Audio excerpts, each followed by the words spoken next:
Nick here, just editing this latest episode in my beautiful springtime sunny garden with all the birds singing, and I thought I'd better warn you that this episode has got swearing in it. Normally we keep it clean, but we had to keep swearing in this one because one of the films we talk about has a swear word in its title, so look out if you're listening with kids. Joe,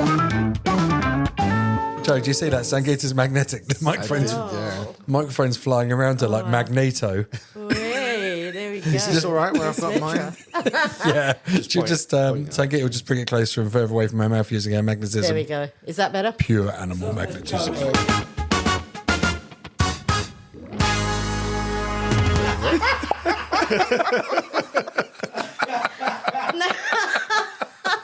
Oh my days, I feel too hot in here. Where's the aircon? Oh my days. What's the general kind of thing about cussing or whatever? Cussing? Yeah. Is that what we call it? Cussing? Yeah, man. I'm trying to be professional now. You see? Yeah, you can cuss. Just don't cuss me or Sangeeta. You can cuss though. You can cuss me though, that's fine. You can cut. Me off all you like. You can say all the words you want. You can say the S word, the C word, the F word, the Just P be a word, choice you the want. D word, the not some of the other words that begin with letters. If an accidental shit comes out, it's not the end of the No, world. that's fine. That's right. Adam will just go and get the mop. You got sound effects on it. Exactly. Yeah, I wish to. No, you're right. Swearing. I try not to swear, just because I don't know why. I feel like my mum's dead, and I still feel like I don't want my mum to hear a podcast and be disappointed by me swearing.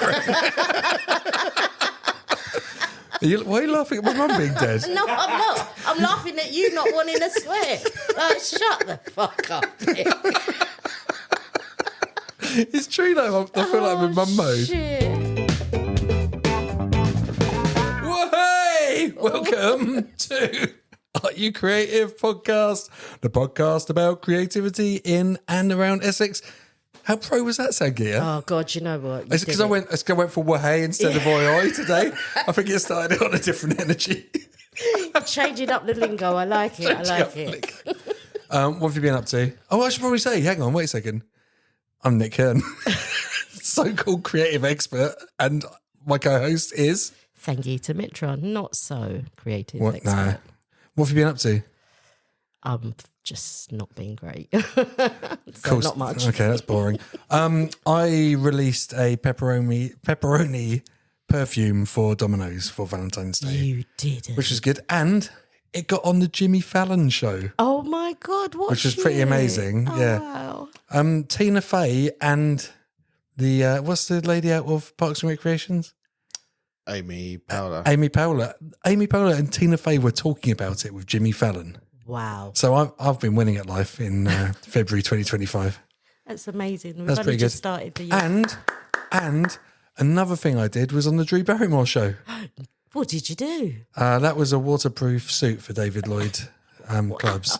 And they put it on and then they were spraying each other with water pistols. I say I did it, there's a team that did it. Of course. But I was part of that team. Oh, big deal. You're amazing. So yeah, I've had a good year so far. That's amazing. And Drew Barrymore had another thing on that I did as well, but we'll talk about that another time.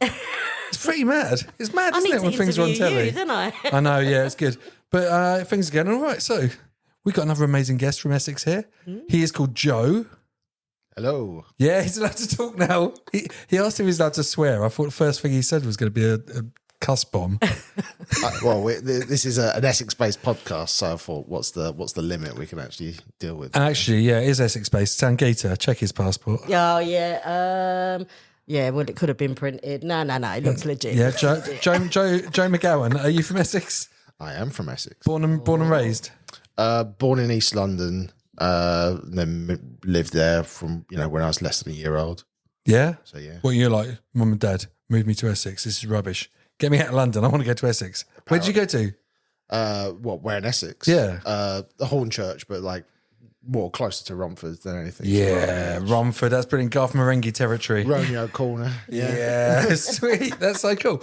And Sangeeta, you're not going to believe what Joe McGowan does. Have you got any inkling what he might do? Do you know what? Look, I think I'm normally pretty good at this, but Joe's really got me on this one. He likes swearing. He likes swearing. Okay, so that's like a comedian thing. Yeah, you do well. Don't lie. Am I really? Yeah, he's not really a comedikind, but Oh, you're see, close. Joker. Why would you say that? It's close. Shall I tell you anyway? No, but I was going to say kind of drinks, alcohol. Oh, come on, you're getting further away, you get cold Am I? now. All right, He let's go. is. That's everyone in Essex, Let's go. isn't it? It's No, as in own a bar is what I meant. He owns a Not bar. the drink inside. Do you think he looks a bit like Danny Dyer in EastEnders? Is that what you're He saying? could do, you know. No, He could do. he's, Go on, tell me. Or you tell Well, us. Joe, you Joe. can tell us. I am a comedy filmmaker. Oh, my God. See, I told you, you got my right. God. Actually, hang on, wait a second. I've got to just back it up a second. Joe McGowan, are you creative? Hell yeah, I am. Comedy filmmaker. You were close, very Oh, close. very close. Whoop, whoop. I still got it. Yeah. So, Joe, what sort of comedy films do you make? I make my own sketches and shorts, which have played at film festivals all over the world. Been featured on BBC Radio a couple of times as well as radio sketches. Rob Jelly's a big fan, isn't he, from BBC Essex? He is. We love him. He does like my stuff. Big up the Jelly Man. And then, much like Nick, I've got a background in commercials as well. So I as well as writing and directing, I also edit as well. So I've edited a few comedy commercials in the last year or two, which have done really well. Gone quite viral, one of them, which is nice. Really? What's gone viral? You're allowed to talk about it here? Yeah. You're allowed to big yourself up. Oh yeah, it was an ad for a charcoal brand in America called Kingsford, which none of us will know, but it had. Is it Kingsford? It's a big deal, like charcoal. I guess, but it's the case of it has Vince Wilfork and Jason Kelsey, who are retired NFL players. Jason Kelsey is the brother of Travis, who dates Taylor Swift. Oh yeah, big deal, big deal. but- So you got 2 degrees of Swifteration.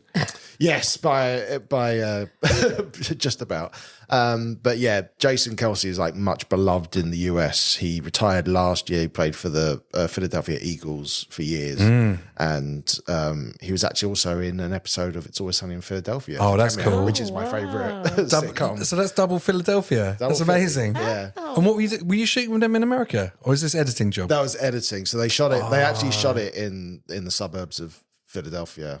Did you get in? Were you like your computer just laughing so much, like ruffling by your laptop or your computer? I mean, there was the whole production itself. It was like 3 Arri cameras, which are big expensive film cameras, and then I was editing like the behind the scenes of it, and then suddenly like a crane comes over this huge house with a light, and it's like there's like 50, 60 people. Hang shooting this on. one ad. How does this massive Hollywood production end up in Essex in a house near Romford being edited? You read my mind, Nick. Oh well, I was working for this for the production company Irresistible Studios, who'd got the job, and I'd worked on them with branded content and other commercials. But I'd always said to them that comedy is my thing. Yeah, and directing, editing, writing it. And then this job came along, and they were like, "We think you'd be really good to edit this." So they actually gave it to me to edit. that's amazing. We need the best in the world.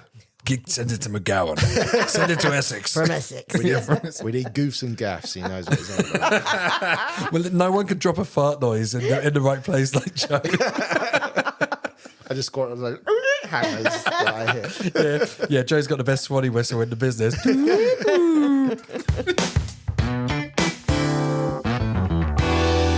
There was a slide whistle in one of my sketches, actually. So yeah, Amazing.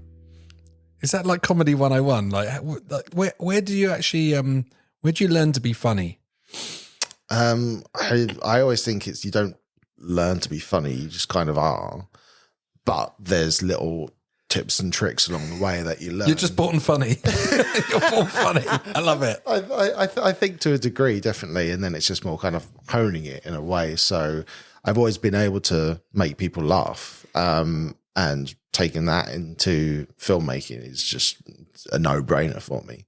I mean, I've been working in video production for over 10 years and, started out doing corporate like most people do, losing the will to live to do corporate, and then eventually got to do more cooler and funnier stuff and be like, well, this is what I like to do, so I want to do more of it and make a point of it as This well. is what happened in my career. Like I suddenly like, why don't I not make my portfolio just the sort of work I want to do, not like work that I think looks impressive.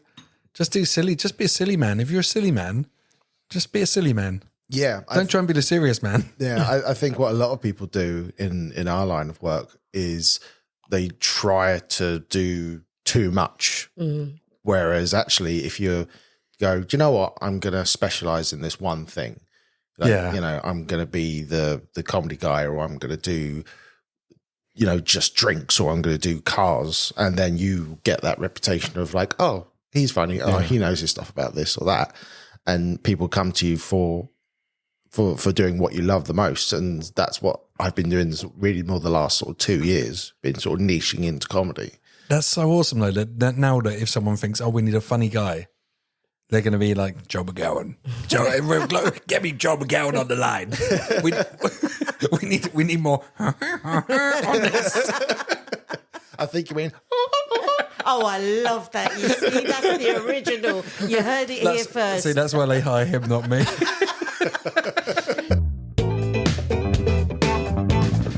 So, okay, Joe, now look, I want to go back to the beginning, because that's the bit that I'm quite interested in. What got you into this? Like from your teenage years, like education-wise, what made you go into this field? High school, I'd say it was quite tough for me in terms of the environment, what you learn, how you were treated and stuff was not really my bag.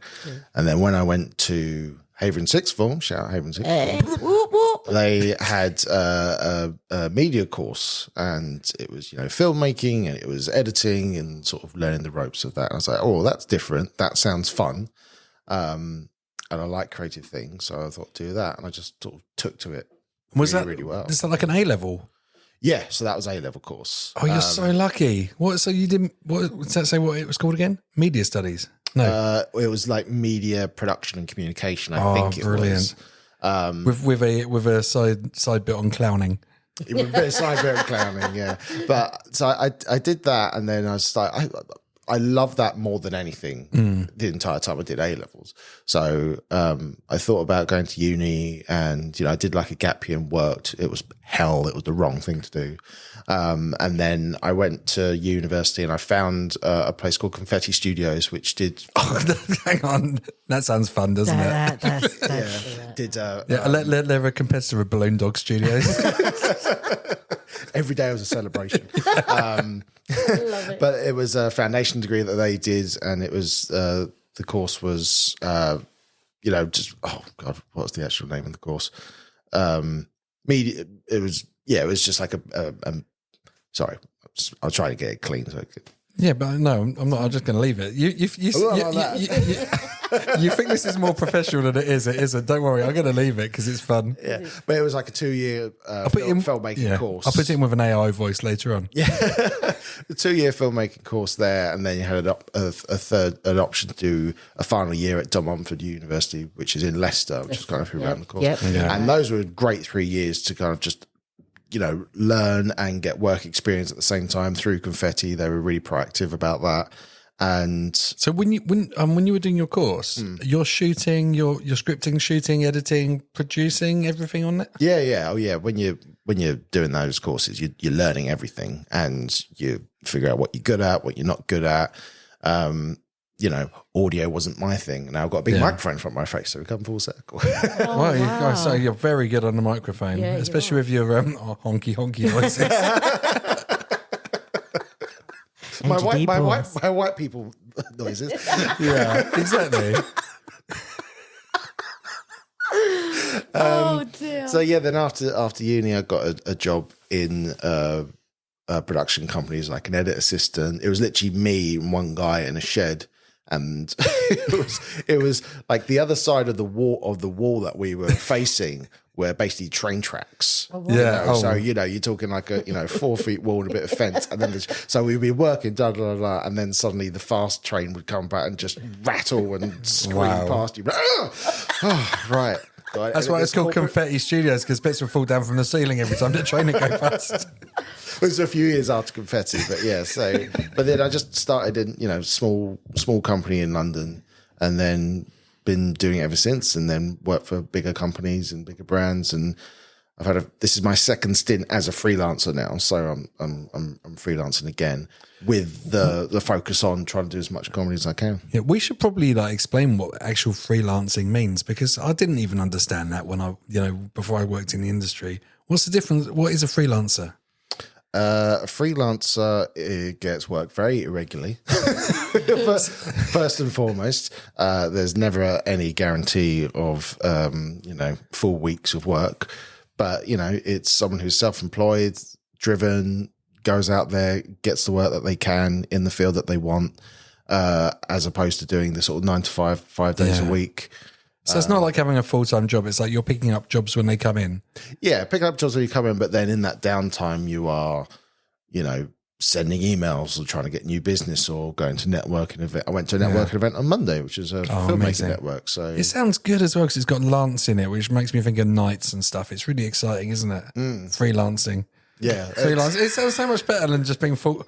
Oh yeah, I'm full time. Pay as you earn. What is it? I didn't even know. Pay as you earn. Pay as you earn. I'm a PAYE full time. I'm a freelance for hire. I do my own taxes. I do my own taxes. I've got an accountant. Actually, AI can do it now. No, but that's really good. Do you regret going freelancing, or do you think it was it's hard, I guess? It's hard, but no, I don't regret going freelance at all. The last full-time job I had was good for what I needed to, because the last time I was freelance and stopped was because the pandemic just basically put a stop to me freelancing. I was just like, right, I need a full-time job because I haven't worked for 8 months. No. I really need COVID killed so many people in the film industry. I've been talking to a lot of people who are still recovering, like people building sets, actors, like wardrobe, editors. Yeah, I was the government grant that they were doing at the time was great. They eventually did it for self-employed people, which was a big save. But yeah, after that, I worked for a company for 2 years, did some really good stuff there, but then realised. I'll tell you this story. I was working for them, and we were doing this corporate video for a bank, and we were going to all these little businesses that was working with the bank to be able to sort of help what they do and things like that. And I found myself in a door factory on the outskirts of Leeds. Wow. Don't knock it. That's where how Monsters Inc. ends. And the way we were shooting it was, if you've ever seen like a sort of high-end Netflix documentary where people who are talking they're talking straight to the camera. So it look like they're looking straight down the lens. The way you film it is you've got camera and then you've got a box around it. It's called an iDirect. Oh, so you have iDirect. An iDirect. So you'd have, so when the person who's talking to the camera, what they see is they actually see a mirror in front of the camera, and then it's a reflection of the director who's sitting next to the camera. Right. What? So it's a way for them to talk directly to the interviewee with that eye contact, but they look like they're looking straight at the camera. It's, it's really it's useful if you're interviewing Medusa as well. On a technicality. Yeah, on a technicality, yeah. Yeah. That's weird, but it's really awkward if you're interviewing a vampire, like an interview of a vampire. Yeah. Because you can't actually see them. No, you just have to wing in a prayer, basically. But That's so weird. So you're sat there and you're like, what am I doing? Talking into a mirror. Yeah, so we shot a series of these videos for this bank, and this was the style they wanted. So this was the 4th out of 5 we were doing. And it's always with corporate people is you say, don't over prepare, don't write a whole script. Yeah. Like, here's your bullet points for each question to maybe he obviously prepares a whole script, and it's the wrong thing to do. And we set up and so boring. and we set up, the iDirect, and I sit down and I ask her the first question, and he kind of stumbles through it while they're talking to me through the reflection. Then we do the second question, and then he just goes, look, I'm sorry, this is the worst camera setup I've ever seen in my life. I thought I was just going to be able to read my script, blah, blah, blah. And he basically just, my boss at the time, who was the DOP, director of photography, sat there and just kind of let me get chewed out by this guy in a suit. And it's the I'm guy just that's like, paying your bills, is it? Yeah.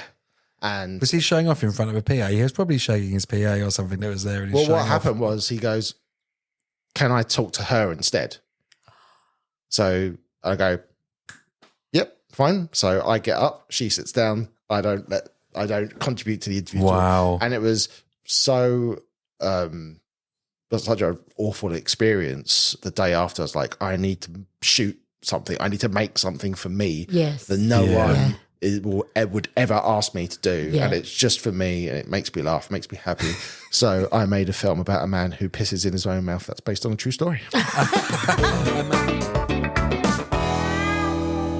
A man that pisses in his own mouth. I've got to say, that is the best way to break out of the corporate world. Is like, okay, I'm just gonna make a film about a man that pisses in his own mouth. And what's it called? Pint of piss? Piss mouth? Piss up. Piss up. Oh, God, you are creative. I love that. Piss up. And hang on. hang on. And this is a true story. It's not based on Bear Grylls, is it? No, it's something that happened to a friend of mine. I basically took a friend of mine went to a rugby sevens game at Twickenham years and years ago, and the thing you need to know about rugby sevens at Twickenham is a bit like going to the darts. You know, everyone's in fancy dress. There just happens to be a sports game, and everyone's just on the lash basically. So my buddy Spencer, he goes, has a good time. He goes to the men's. And it's one of those big silver, tin. A big trough, big man pissy trough. And there's an old man in the corner who's sort of stumbling about pissing.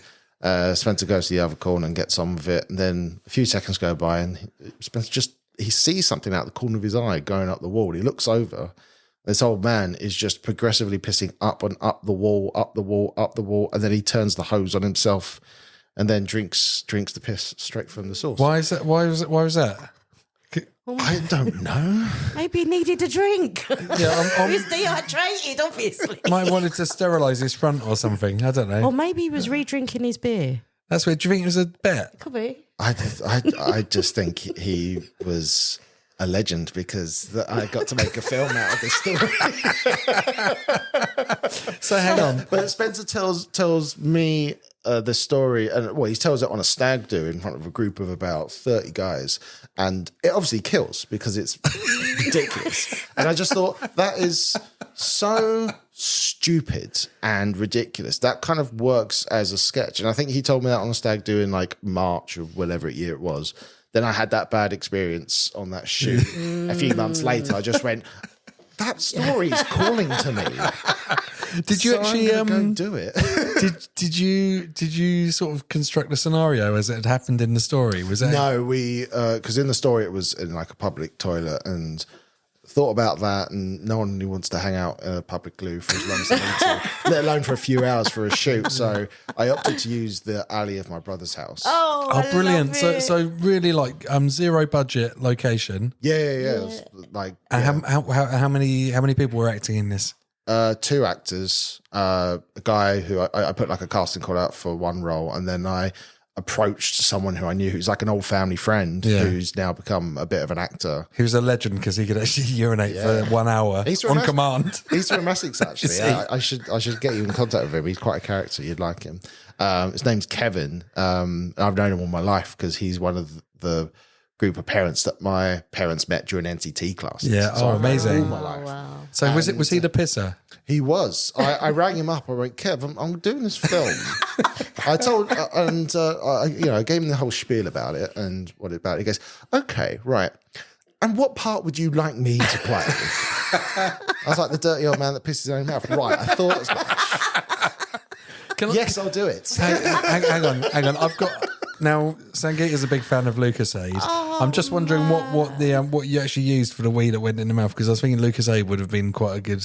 We watered down apple juice. Oh, wow. But really, in hindsight, we should have just gone full apple juice to make it look more like like contaminated wee. Yeah, watered down apple juice probably doesn't look like much on camera, right? No. But then his character was a bit drunk in the film, so you would be quite hydrated.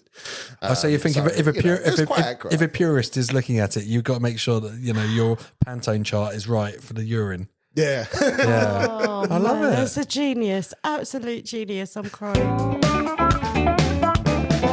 What was wicked? I think because I was looking earlier, Piss Up.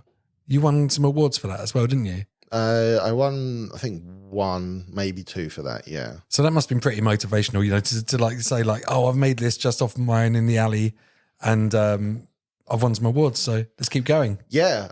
I made that in sort of like towards the end of 2022, and then in 2023, that's when I'd left my full-time job, and I'm like, right, I'm freelance, and I was kind of riding high off a Piss Up. I was like, I'm gonna do some more. I'm gonna do some more sketches, and I'd been writing in between, and I had sort of some more wholesome ones about relationships, and again, I got a crew together and a cast, and we shot 2 more sketches in the same day, and then those went on to win awards at festivals. So and then one of them was played by Mr. Jelly on BBC Radio. Yeah. So when you write something like that yourself and you're looking at like producing it, what sort of how do you work out your budget, or do you think like I've got enough money for a bottle of apple juice? How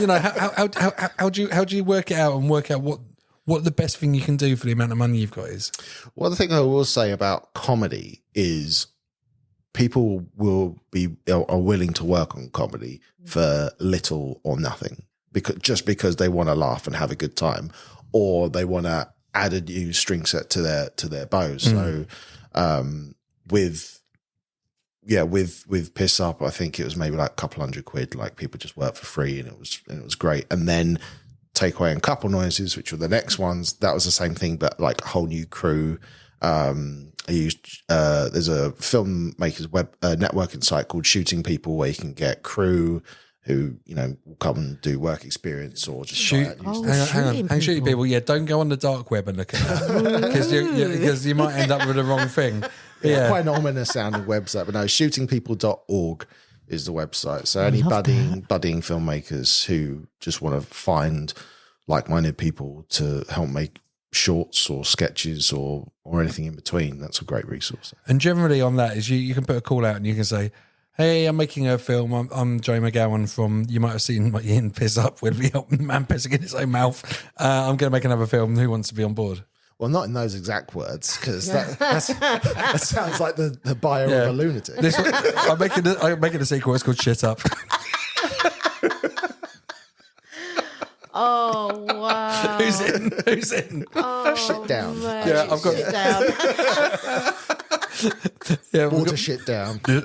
This time it's chocolate milkshake. This time it's personal. So, you managed to, just assemble people, and it's not like people like people are just like pretty much volunteering, are they, from this Shooting People? Yeah. So one of the DOP who I found from Shooting People, his name's Max Newcomb. He's an Essex boy as well, actually. I saw when I saw his Essex, and I looked at his work, and it was really, really good stuff that he'd done. And I contacted him, and he said, I'm looking to do more comedy stuff, so it'd be good to work together. We worked together for that. He brought his camera. He got a great Sony camera, and he came for free. Did the whole day, and then since then we've done another short, and we've done a few commercials together. So I got paid work and stuff, and I think it's good to pay it forward to those people who take their time to do free stuff. And same with actors as well. Like any of the actors that I've had in my shorts where they've volunteered their time, they're always at the front of my mind to work together on something. That's so good, because you got the flow and you can work together. Well, you still got to go and shoot some of those bank adverts to pay for comedy then, have you? Like if the guy's turning up with his Sony camera, he's probably had to do a few like awkward bank adverts. Oh yeah, but corporate we all gigs, haven't we? Yeah. I think we've all got those. I heard a really good saying once, actually. A director told me, one for a meal, one for your reel. Right, so the one for the meal is like you do just a job that's just going to pay you loads of money, right? And then the one for the reel is like I'm not bothered about getting paid for that. This is creatively satisfying. Yeah. I definitely like Piss Up. Yes. I don't think anyone else is making that. It's just me. It'd be quite But mad that's if the someone else- uniqueness, isn't it? Absolutely. That's the uniqueness. I'm going to check on IMDb later on, see how many other films called Piss Up there are. There is another short called Piss Up I did find during my research, actually. So, yeah. But he ain't as good as this one. So, Casey, you're not going to believe what Joe made after these ones. He made one. I'm going to tell. Joe can say what it's called. It begins with P. Sounds like you want to tell. I'll let you tell it. Go on. He made a film called P is for Penis. And it's about a man whose penis is the shape of the letter P. And it's my such a most thing? successful film. It's really, do you know what? With comedy, you know, there's a saying in comedy, like commit to the bit, right? Which is like when you've got a joke, just keep going with the joke. And actually, P is for penis is just like, wouldn't it be funny if someone had a penis the shape of a P? And not a P like the vegetable P, like the letter P. Yeah. Yeah. And just the whole premise of it. I mean, it's like 5 minutes long or something. It's It's 9 minutes. 9 minutes. So hopefully it feels like 5. Yeah, it feels like 5 minutes, but you know, it is one joke that just keeps. It's brilliant. Oh, I'm going It's to just so definitely funny. watch that. Oh, my days. Because the guy in it is quite scary. He's a bit of a Vinnie Jones sort of character. Oh, I love that. Where when the guy says he's got a penis shaped like a P, ask him about it. And the other guy went and asked him about it. He's like, it's very touchy, isn't he? He's a quite aggressive guy. Yeah, it's a very fun dynamic of a film because ultimately my end goal is actually to work in sitcoms. I love sitcoms. That's just my greatest source of entertainment and inspiration. And this film has a very kind of sitcom-y approach. It's just 3 people in a pub having a conversation. And then we've shot it with 2 cameras, so it's cross shoot to keep that kind of comedy energy throughout and keep it as natural as possible, despite the ridiculous subject matter. But it's like you've got the three characters in this short. Is, you know, one's this nervous wreck who just wants to meet up with his mate for a catch up. His mate is a clueless idiot who keeps making things worse by shifting blame onto him. And then you've got this Cockney menace who you say anything, he's just like, what does that mean? Good to have ya. And the triangle just keeps going and going. He's properly terrifying. I love it. Because I remember sending you, Nick, the script earlier on yeah. just for like feedback and things. And, I loved it. yeah. It's just, but you know, it's a thing. Like, if you've got a good idea, it's just going to turn out good. Yeah. You know, like, well, obviously, it's not, you know, like, you've got to put loads of craft into it. But if the idea is funny and you could just tell someone in a lift, like the elevator pitch, they call it, you say, what's the idea of the sketch? There's a guy with a penis shaped like a P, and the guy finds out about it and is trying not to mention it in a conversation. Brilliant. Yeah. So funny. It's always, the conversation about that film always goes the same way. So like, oh, I made a short called Peers of Penis. They go, what? And I'm like, no, you heard what I said. Yes, a sequel to Piss Up. What? Yeah. This is the first time you met my parents.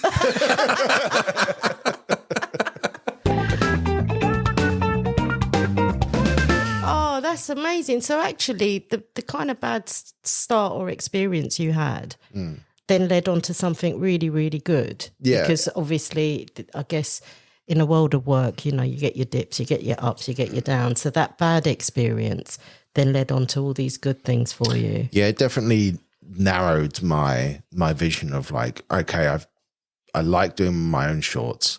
I've done a few things for that company which are comedy based, and it's the stuff that I enjoyed doing the most and got the biggest reactions.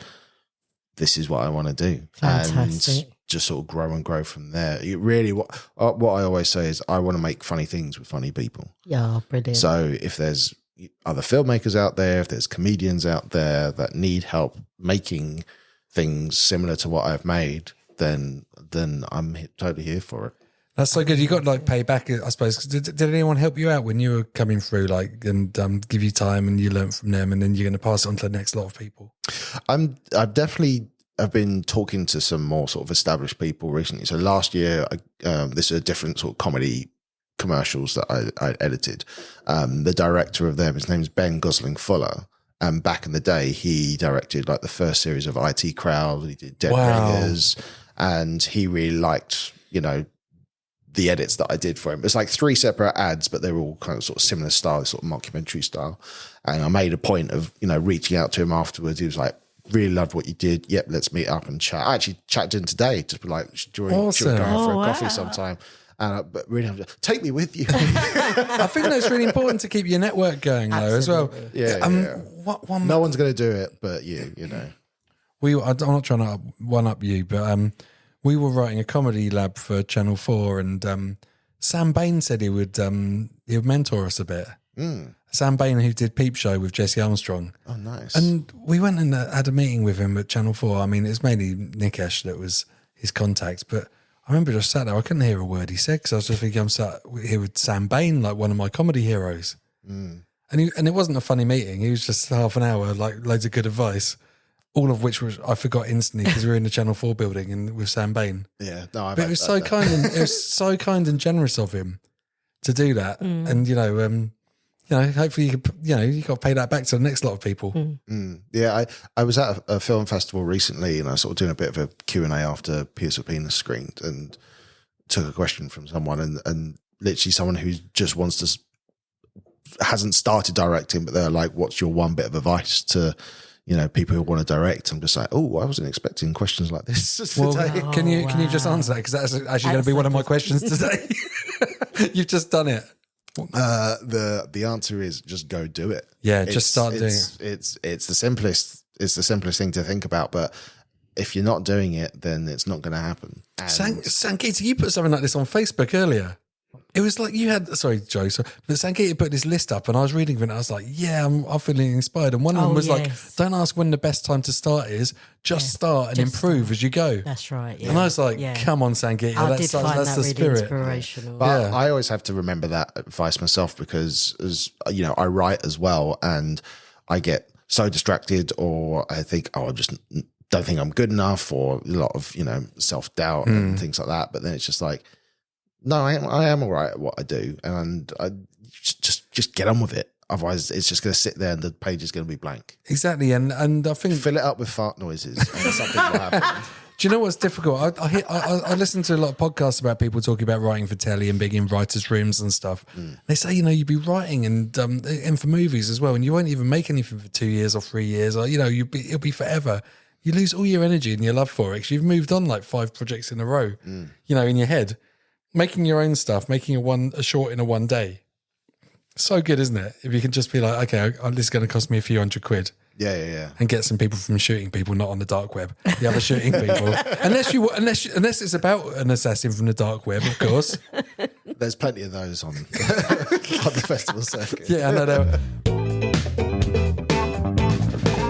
Actually, I wanted to talk about film festivals because there's quite a lot in Essex as well, and you're doing really well. Like I've seen your Pierce for Penis is winning loads of awards, and Couple Noises did like a couple of years ago as well, didn't it? Yep.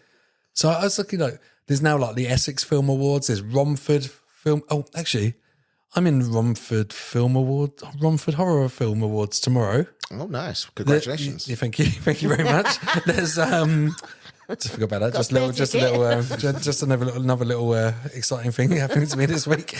I got a bit overshadowed by Jimmy Fallon, really. But, there you go.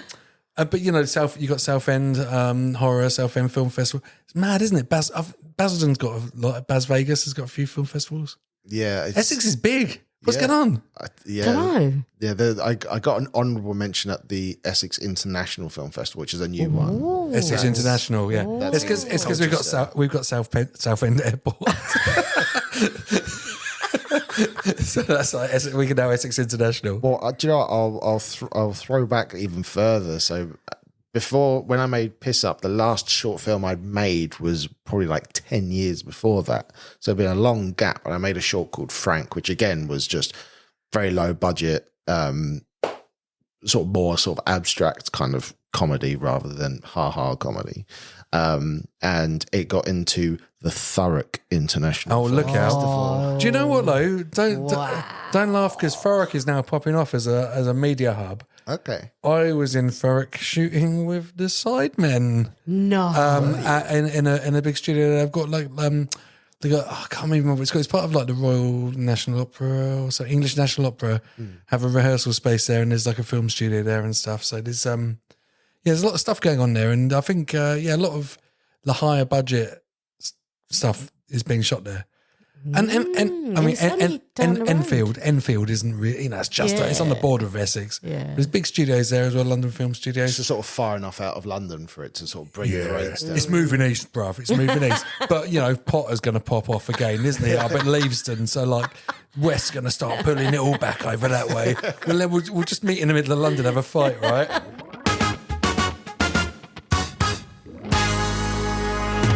But it's really important for motivation, I suppose, to get, to get screenings, get recognition. It's such a buzz getting a little shortlist or an award or something like that, isn't it? Yeah, we screened films at the same festival recently, didn't we? Yeah, no, I totally And you didn't come. Do you know what? It's like I was saying, I'm just always 5 projects down the road. It's like I'm bored of this, Yeah. I've went to one screening on the IMAX. It's not going to get better than that, is it? So why bother? Yeah, fair enough, to be fair. And I'm on to my next thing anyway. Yeah. Well, yeah, I think, film festivals are really important because the thing of making a film is once you're done, it's like if you just stick it on YouTube or whatever, then it's just going to get lost in the shuffle 99% of the time. Whereas you go to film festivals, the thing that I find most important about the festivals is actually the networking and meeting other filmmakers. And that's why I should have gone. Yeah. We could have networked together. I know. Oh, no, I feel bad now. I wish I had gone there. No, it's all right. But no, it's very important for upcoming filmmakers to give them a platform, screen it, do a Q&A, meet other like-minded people, especially in comedy. Some of the comedy film festivals I've been to have been really great and have met people who I think, I think I'd like to work with them or something, or hopefully they feel the same about me. Oh, do you know what? When I went to this one in Bristol, this Forbidden Worlds one, I was sat next to another guy who had a film screening and he was a stuntman. And my brain instantly was popping off, thinking he was a really good martial artist, stuntman. And I was like, "Wow, what can I do with this guy?" Honestly, I just started thinking, and we were chatting, and I was like, "Let's make a film together." And he's like, "Yeah, all right." And I was just starting to think of crazy ideas. So what is that, isn't it? It's like you got to work with what you got. It is being at the right place at the right time, and I think the most important thing being when you are a freelancer, despite whatever kind of career mode that is, you make your own business. So you go out, you earn as much as you put in, I guess. Oh, yeah. Yeah, absolutely. And a lot of the stuff is around fun because I wear lots of different roles and I don't get paid for all the roles, but actually I have the most fun in the roles that I don't get paid for. The one for the real. Not the one for the meal, right? Yeah, the one for the real, not the one for the meal. Like doing the podcast. Actually, no, the one for the meal, I enjoy you guys too.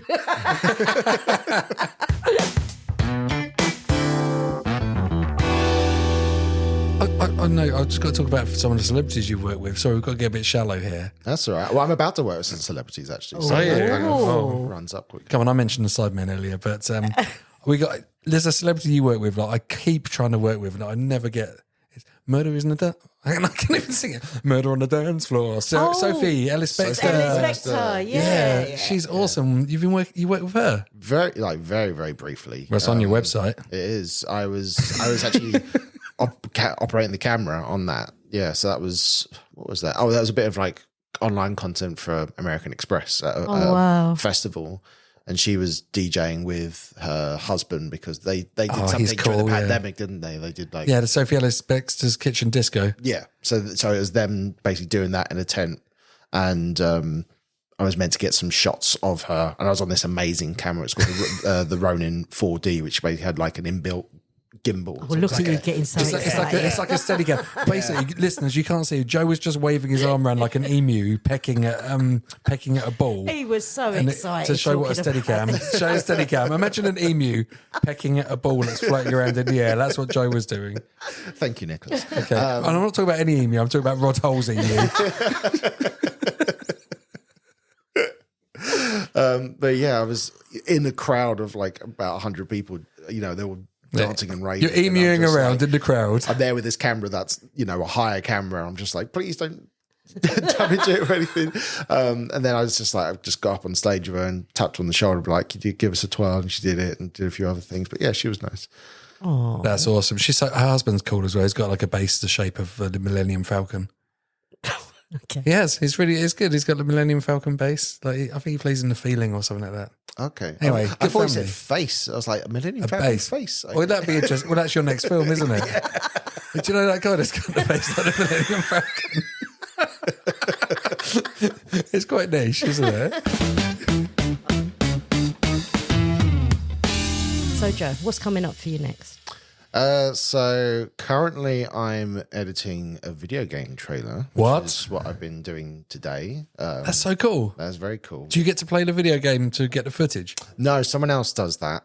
Ooh. But there may be a chance down the road to do that. Hang on. It seems to be like a... Video game trailers are so cool.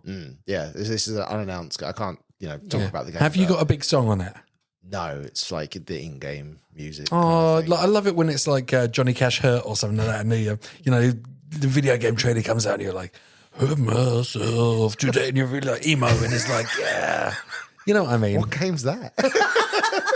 That's the net game. I think that was one of the Call of Duties. Oh, okay. Oh. Well, Something. this is like, it's nowhere near sort of that scale, but it's, but yeah, that's a really cool project I'm editing.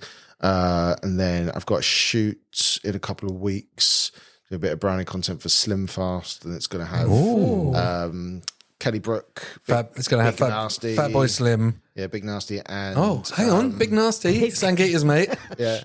And, one of the, Sugar Babes, who's going to be like Keisha. So that's happening in a couple of weeks. What? That's odd. Do you know what? Like when I say about Sophie Alice Bextor, there's a few people I keep writing into everything I do. Big Nasty, Brian Blessed, Sophie Alice Bextor. I'm yet to work with any of them. You'll get there, I'm sure. Yeah. You will. And then I've agreed to direct some shorts with people. So this is, again, if you do your own things, then hopefully it catches people's eye, and then they'll contact you about working with them. So I had two writers approach me. One as a short called Crooks, which is about sort of all criminals doing one last job. They're going to rob the bookies across the road. Love from the it. pub. Yeah, that's as well Essex. Yeah. That's well Essex Crooks. Well up my street, that is. We're looking for funding for that, but Rob the bookies. Sir, there's no cash held on premises overnight. well, Kevin McNally is attached to it. Who, Yeah. if you've seen Parts of the Caribbean, he was Johnny Depp's right hand man with the mutton chop. So wow. he's agreed to be in it. Amazing. And also the guy that played Gary in EastEnders as well. That's really cool. Who I've forgotten his name completely. And is that a short or a feature? That's a short, yeah. It's sort of like 10-page short. So we need funding for that. There's another short about three girls who've gone on a night out. They bring a guy back. The next day, he's dead, and they're trying to get rid of the body, kind of thing. So that'll be fun. And then I'm writing my own stuff as well. I'm writing a short mockumentary about an omelette chef who works in a Chinese restaurant. So I'm much more involved with this one than the other two. yeah. So therefore, he has nothing to do because who orders an omelette at Chinese? You're amazing. I love What's it. this one called? This one's brilliant. Good egg. What happened to when you're going to make one that was about a guy dressed as an orc? Oh yeah, so I'm slowly developing that as a sitcom. I love that one. That was so good. Yeah, so I'm going to do like a fantasy-based sitcom, at least the pilot for it, where it's three orcs who don't want to be like orc warriors, who then team up with like an elf princess who's fed up with that life, and they open up a tavern together. Oh, yes. Spot on. Drinking. I think that sounds so fun. Yeah, I love this high concept It's stuff. World of Warcraft meets It's Always Sunny in Philadelphia. And then That would be brilliant. Imagine though, like being in the hair and makeup for that. It'd be like Colin Farrell level of penguin level Yeah. of hair and makeup for orcs. yeah, that, or it's like maybe we do like the Planet of the Apes technology with the face capture and that. If we've got unlimited money, yeah. But I think for that, I'm probably going to write it and try and do it as like a radio play or something. Sort of do an audio version and see if I can drum interest that way, because filming these things is expensive. Yeah, especially if I want prosthetics, makeup and stuff. When we did Comedy Lab, right? Our Comedy Lab was up against Ricky Gervais, Derek, and something that was basically in between us, doing something called, I think it was Cowards or something about them not going to World War II. So how are you supposed to compete against people like that? When they've got they're calling in these big budgets and stuff like that. Yeah, So like doing like a radio, doing your minimum viable product is the one, right? Yeah, I think so. You just got to try different things to try and make it work. Because like if you're going up against people like that, big established names and stuff, people are more likely going to give the money and the funding. Exactly, but those people shouldn't have been trying to get the money anyway. They get the money. That's right. Gervais has already done extras in the office and all this other stuff. Yeah. And life's too short. I know. Yeah. If he Mate, just let everyone else, let all the other filmmakers coming through have a go. He's just done a big stand-up tour. Sure, he's got a few quid from that to Would have thought. pay for himself. Yeah. Cheapskate. You listening? Get in the bin, Gervais. Get your purse out. Ricky. Yeah, all right. Thank you very much, Joe McGowan. Thank you for having me. I don't know why I It's keep been- calling you Joe McGowan. It's just really satisfying to me. It sounds to really say, good, actually. Joe McGowan. Joe McGowan. J to the O to the E. Is it because Hey, I love Joe's it. we've got a rapper next. MC Gowan. Yeah, MC Gowan. Thanks so much for coming in. Thanks for having me, guys. It's been Sangeeta, are you feeling funny? What do you think about making it? Listen, P for penis, gotta go watch that. The piss up, I've got to go find that. No. I know, yeah. So can everyone just find these on YouTube? They're on my website. If you go to www.thejoemcgowan.co.uk, Perfect. Lucky we asked. that will be all on there. And I want to I want to see more stuff with Swanee whistles in. Oh, And yeah. and can you do your honky sound again? Love it. I have to do the hand Joe, motion as yeah, well. no, you have to do the hand. Yeah, exactly. You're not, you just did one hand there, so it's not. You're not referring to boobs. Yeah, it's just Just the one Just the hand. one, yeah. Okay. Thank you for listening to Are You Creative? You can follow us on Instagram on @r.u.creative.podcast and send questions and stuff. We are in Lorca Media Studios again today. Oh, it's so good. There's a good selection of biscuits here. We've got some Kipling slices and stuff on the go. That's wicked. So thank you very much to Adam for looking after us and making us cups of tea and having such a good studio. Definitely. What else do we have to shout out? Not much else in these days, do we? It's all right. The thank yous are getting less. The thank yous are getting show. So, thank you very much, Joe. And you can say goodbye. You can always do some honks on the way out if you want. Oh, that was like a honk echo. You know, duck quacks don't echo, but goose honks do. All right, proof. Proof. Thank you very much, Joe. Bye.